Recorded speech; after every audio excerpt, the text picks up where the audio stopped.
नमस्कार दोस्तों, स्वागत है आपका प्लास्टिक प्रोडक्ट डिज़ाइन सीरीज़ में। तो सेक्शन 2 जो कि है प्लास्टिक मटेरियल्स पे, तो उसमें हम आज बायोडिग्रेडेबल प्लास्टिक जो है वो डिस्कस करने वाले हैं। तो ये कैसे ट्रेडिशनल प्लास्टिक से अलग होता है और हमें क्यों ज़रूरत है बायोडिग्रेडेबल प्लास्टिक्स की, और करंटली इन्वायरमेंटल इशू क्या है, और बायोडिग्रेडेबल जो प्लास्टिक है वो कैसे इन्वायरमेंट को हेल्प कर सकता है, वो हम डिस्कस करेंगे। तो अगर आप चैनल पे नए हैं तो चैनल को सब्सक्राइब कीजिए और बेल आइकन को दबा दीजिए ताकि ऐसे ही वीडियो आपको मिलते रहे। तो बायोडिग्रेडेबल जो प्लास्टिक्स है ये होता क्या है?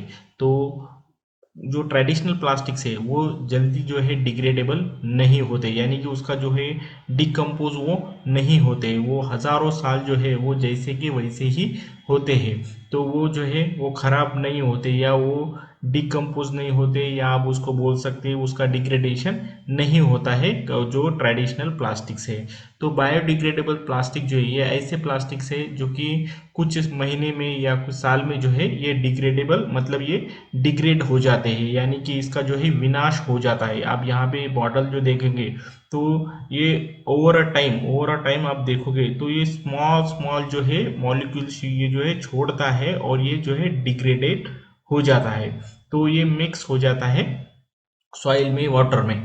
तो जो इसका जो डिग्रेडेशन का प्रोसेस है ये बेस्ड ऑन है माइक्रो ऑर्गेनिज्म। तो ये प्लास्टिक्स जो है बायोडिग्रेडेबल प्लास्टिक्स ये वाटर कंज्यूम कर लेता है, जिसकी वजह से इसमें जो है माइक्रो ऑर्गेनिज्म जो है बन जाते हैं, जैसे कि बैक्टीरिया, फंगी और अलाइग। और ये जो है ये बनने के बाद जो माइक्रो ऑर्गेनिज्म इसमें बनने के बाद जो है ये जो प्लास्टिक्स है वो कंज्यूम करना चालू कर देते हैं, जिसकी वजह से क्या होता है, डिग्रेडेशन होता है बायोडिग्रेडेबल प्लास्टिक्स का। अगर आप ट्रेडिशनल प्लास्टिक्स मटेरियल देखोगे तो उसकी वजह से जो है वो सॉइल पोल्यूशन होता है, वाटर पोल्यूशन ज़्यादा होता है, जिसकी वजह से जो है ये जो एनिमल्स है या वाटर में जो भी जीव है उसके उस पे जो है उसके हेल्थ पे जो है ये लाइफ थ्रेटनिंग हो सकती है, उनको उनकी लाइफ को जो है प्रॉब्लम आ सकती है, क्योंकि ये जो प्लास्टिक्स होते हैं ट्रेडिशनल प्लास्टिक्स ये जल्दी डिकम्पोज नहीं होते, ये थाउजेंड्स ऑफ ईयर जो है ये चलते रहते हैं, ये मतलब डिकम्पोज नहीं होते या डिग्रेड जो है नहीं होते हैं ये प्लास्टिक्स मटेरियल। तो इसकी वजह से जो है बायोडिग्रेडेबल प्लास्टिक जो है वो हेल्प करता है इन्वायरमेंट जो है पोल्यूशन से, सॉइल पोल्यूशन या वाटर पोल्यूशन को कम करने में। ये इसको आप बोल सकते हो कि पैरेलली जो है प्लास्टिक्स मटेरियल के साथ अगर हम बायोडिग्रेडेबल प्लास्टिक्स जो है यूज कर सकते हैं कुछ एप्लीकेशंस में। तो इसका प्रोसेस अगर देखोगे तो plastic absorb the water, causing it a molecular chain to break down. Okay, and microorganism consume the smaller molecule and fragment। जैसे कि मैंने एक्सप्लेन किया कि प्लास्टिक जो है वो वाटर एब्जॉर्ब कर लेता है, जिसकी वजह से माइक्रो ऑर्गेनिज्म बनते हैं और वो स्मॉलर स्मॉलर जो मॉलिक्यूल्स है उसको फ्रैगमेंट्स में डिवाइड कर देता है, जिसकी वजह से इसका डिग्रेडेशन हो जाता है। तो plastic is fully broken down into a natural substance like water, carbon dioxide और methane in anaerobic conditions and biomass. जो पूरा प्लास्टिक्स है वो वाटर में या कार्बन डाइऑक्साइड में जो है वो कन्वर्ट हो जाता है, ये प्लास्टिक बॉटल से। और ये बाद में इसका कन्वर्जन कंप्लीटली जो है फाइनली जो है फुल्ली ब्रोकन होने के बाद जो है वो वाटर और कार्बन डाइऑक्साइड में कन्वर्ट इसका हो जाता है। तो यहाँ पे एक इमेज के थ्रू मैं एक्सप्लेन करूँगा कि यहाँ पे जो है ये कॉर्न है, ये कॉर्न जो है इसकी मदद से जो है जो है हम जो है लैक्टिक एसिड निकालते हैं फर्मेंटेशन प्रोसेस के थ्रू। जो है लैक्टिक एसिड हमें मिलता है कॉर्न से, और लैक्टिक एसिड को जो है पॉलीमराइजेशन प्रोसेस के थ्रू जो है हमें पॉलीलैक्टिक एसिड जो है मिलता है। ये पॉलीलैक्टिक एसिड जो है एक मटेरियल है, बायोडिग्रेडेबल मटेरियल, जो मटेरियल हम यूज करते हैं मोल्डिंग प्रोसेस में, और एक बायोडिग्रेडेबल प्लास्टिक प्रोडक्ट जो है हम बनाते हैं। तो ये बनने के बाद इसका डिकम्पोजिशन मतलब यूज करने के बाद इसका डिकम्पोज हो जाता है, और अंडर सनलाइट जैसे कि मैंने बताया वाटर और कार्बन डाइऑक्साइड में ये कन्वर्ट हो जाता है सीधा, और वो जो है हम एज कंपोजिट भी एज ए यूज कर सकते हैं सॉइल के लिए, जो कि एज अ न्यूट्रिएंट साबित होगा। तो फोटोसिंथेसिस और फिर से जो है पॉर्न में जो है हम एज अ ये न्यूट्रिएंट्स और लाइक कंपोजिट की मतलब कंपोस्ट की तरह जो है हम यूज कर सकते हैं इन क्रॉप्स को उगाने के लिए। ओके, तो ये पूरा कंप्लीट प्रोसेस होता है ऐसा।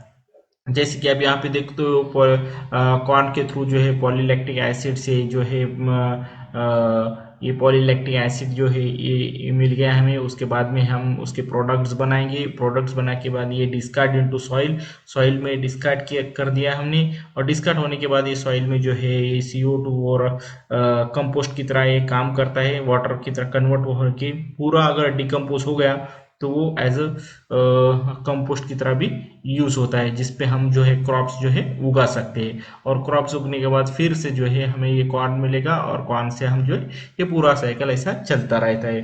तो ये सिंपल प्रोसेस है जो कि है बायोडिग्रेडेबल प्लास्टिक्स के लिए। तो टाइप ऑफ बायोडिग्रेडेबल प्लास्टिक्स, तो बायोडिग्रेडेबल जो प्लास्टिक्स होते हैं ये दो तरह के होते हैं। एक तो बायोबेस और दूसरा होता है पेट्रोलियम बेस। तो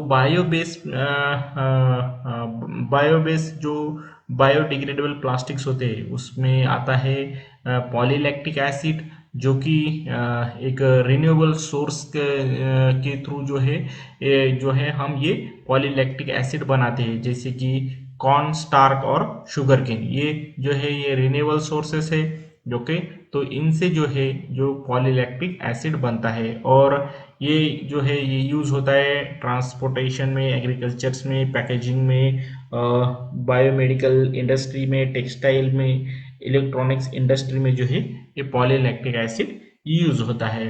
और दूसरा है हमारा हाइड्रोजी अल्केनोट। तो ये जो है ये PHA इसको बोलते हैं, इसका बहुत बड़ा नेम है तो आपको इसको देख लीजिए। तो PHA जो है ये बायोबेस बायोडिग्रेडेबल प्लास्टिक्स है, जो कि प्रोड्यूस किया जाता है fermentation of sugar and lipids. Okay, तो ये यूज होता है इम्प्लांट मटेरियल, जो कि सर्जरी के टाइम्स में जो इंस्ट्रूमेंट यूज किया जाता है, तो उस टाइम पे जो इम्प्लांट किया जाता है अंदर कौन सा प्लास्टिक्स मटेरियल अगर इम्प्लांट करने की जरूरत पड़ी, तो उस टाइम में जो है बायोडिग्रेडेबल प्लास्टिक जो है इम्प्लांट मटेरियल जो है ये यूज किया जाता है। बायोप्लास्टिक्स में यूज किया जाता है, इंडस्ट्रियल फर्मेंटेशन में यूज किया जाता है, बायोफ्यूल में यूज किया जाता है, और एनिमल न्यूट्रिएंट्स, जो कि न्यूट्रिएंट्स में भी ये बायोडिग्रेडेबल प्लास्टिक्स होते हैं।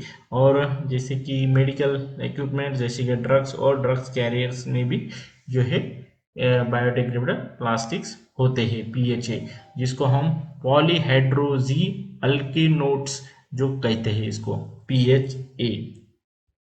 दूसरा है हमारा पेट्रोलियम बेस्ड बायोडिग्रेडेबल प्लास्टिक्स। तो पेट्रोलियम बेस में आता है पॉलीब्यूटिलीन सुसिनेट, जिसको हम PBS बोलते हैं। ये पेट्रोलियम डिराइव्ड बायोडिग्रेडेबल प्लास्टिक्स है, और ये यूज किया जाता है पैकेजिंग, एग्रीकल्चरल फिल्म्स में और डिस्पोजल आइटम्स में। तो यहाँ पे इसका एप्लीकेशंस आप देख सकते हैं। और पॉलीकार्बोलैक्टोन्स, जिसको हम PCL कहते हैं, और ये सिंथेटिक बायोडिग्रेडेबल पॉलिस्टर होते हैं, जो कि यूज किया जाता है मेडिकल डिवाइसेस में, ड्रग्स डिलीवरी सिस्टम्स में और पैकेजिंग में। तो जनरली जो है ये बायोडिग्रेडेबल जो प्लास्टिक्स प्रोडक्ट्स होते हैं ये जनरली पैकेजिंग में ही ज़्यादातर यूज होते हैं, और ड्रग्स में यूज होते हैं और कंपोस्ट में यूज होते हैं। तो फैक्टर अफेक्टिंग दी बायोडिग्रेडेशन, तो ऐसे कौन से फैक्टर हैं जो कि बायोडिग्रेडेशन में अफेक्ट करते हैं। जैसे कि जो ये बायोडिग्रेडेबल जो प्लास्टिक्स होते हैं इसका डिग्रेडेशन होने के लिए इन्वायरमेंटल कंडीशन और उस प्लास्टिक का कंपोजिशन ये बहुत इंपॉर्टेंट है। तो इस पे से डिसाइड होता है कि वो जो प्लास्टिक्स है वो उसकी लाइफ कितनी रहेगी, वो जल्दी डिग्रेड होगा या उसको बहुत ज़्यादा टाइम लगेगा। तो जनरली जो बायोडिग्रेडेबल प्लास्टिक्स होते हैं वो डिपेंड करते हैं इस कंडीशन पे। जैसे कि इन्वायरमेंटल कंडीशन पे आते हैं टेम्परेचर, मॉइस्चर और ऑक्सीजन अवेलेबिलिटी। तो higher temperature can accelerate the biodegradation process. Okay, or adequate moisture is necessary for the microbial activity and oxygen availability. Aerobic condition like a presence of oxygen usually result in the faster degradation compared to the anaerobic condition, absence of oxygen. Okay, तो temperature, moisture और oxygen, इन तीनों का होना बहुत जरूरी है अगर degrade plastic को डिग्रेड होना है तो। ओके, और प्लास्टिक कंपोजिशन, ओके, जैसे कि chemical structure and the molecular weight of the plastics affect it's biodegradability and the additives and filler can influence the rate of degradation. And the application of biodegradable plastics are like in the packaging, agriculture, medical and consumer goods that we have discussed. तो ये हमने देख लिया है।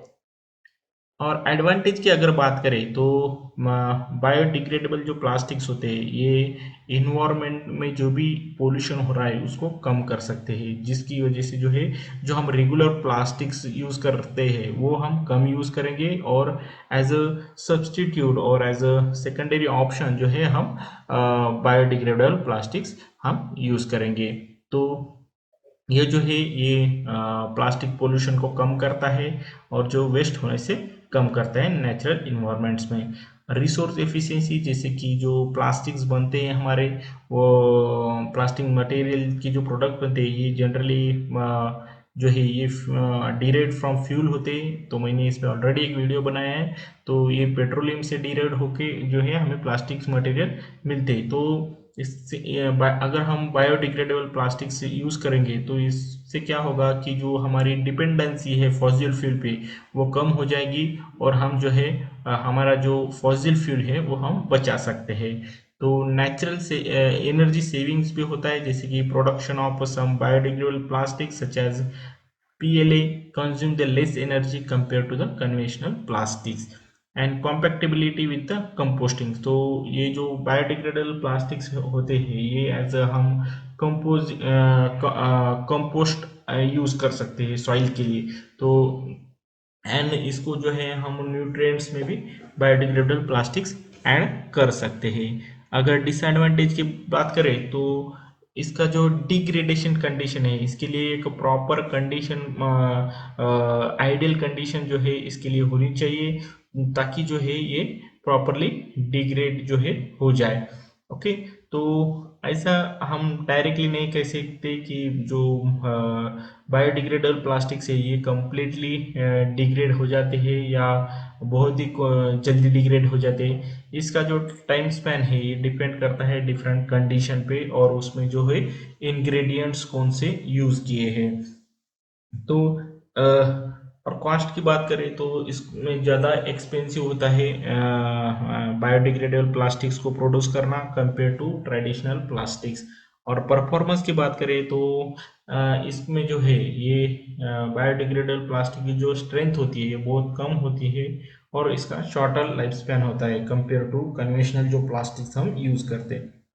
और कंटेमिनेशनल issue भी होते हैं, जैसे कि improper disposal and mixing with non degradable plastics can hinder the recycling efforts और इंक्रीज द कंटेमिनेशंस। तो दोस्तों नेक्स्ट वीडियो में हम नैनो प्लास्टिक्स के बारे में डिस्कस करेंगे। तो अगर आपको वीडियो अच्छा लगा हो तो चैनल को सब्सक्राइब कर दीजिए और बेल आइकन को दबा दीजिए। तो वीडियो देखने के लिए धन्यवाद, मिलते हैं अगले वीडियो में।